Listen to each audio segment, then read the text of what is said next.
Okay, the fourth method of contraception is surgical method. And these are very effective methods of preventing pregnancy. First one is vasectomy. This is the one that occurs in the males. Vasectomy in males, where the vas deferens is cut off. The vas deferens, the sperm duct, is cut off and tied. Okay? So this prevents the sperms from moving towards the urethra. And tubectomy is it occurs in tubectomy is the surgical method of sterilizing a female. So this is tubectomy, where the oviduct is cut off and then tied. So the egg does not pass through the oviduct at all. So this is the place where fertilization occurs. So if there's no oviduct, then fertilization does not occur. So it's a very, very effective method. Then the other one is hormonal methods. In order to prevent some hormones that helps release the mature egg, pills are taken or some medication is taken. These chemicals prevent the female hormones from being released.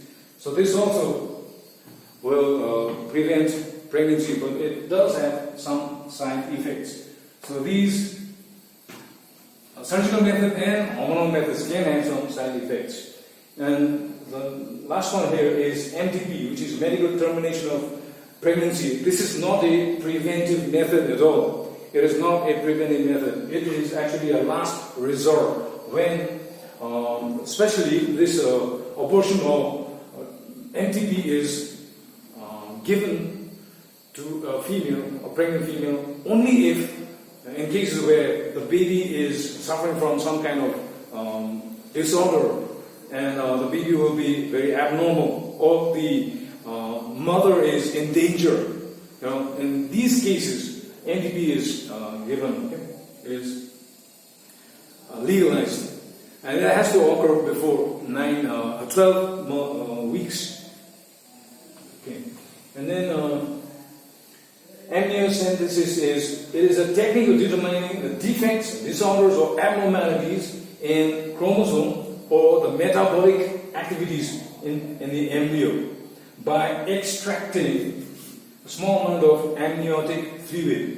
You understand that if the baby is here, it is surrounded by a fluid inside the amniotic sac. So this fluid is known as the amniotic fluid. So if you take out some amount of this fluid, it can be studied. They can also trace the chromosomal defects and abnormalities there, and any metabolic, disorders, or they can even determine the gender of it, of the embryo, the fetus. But determining the gender is not allowed in India because we are a country where male child is always desired and sought after, and female embryos are removed or aborted.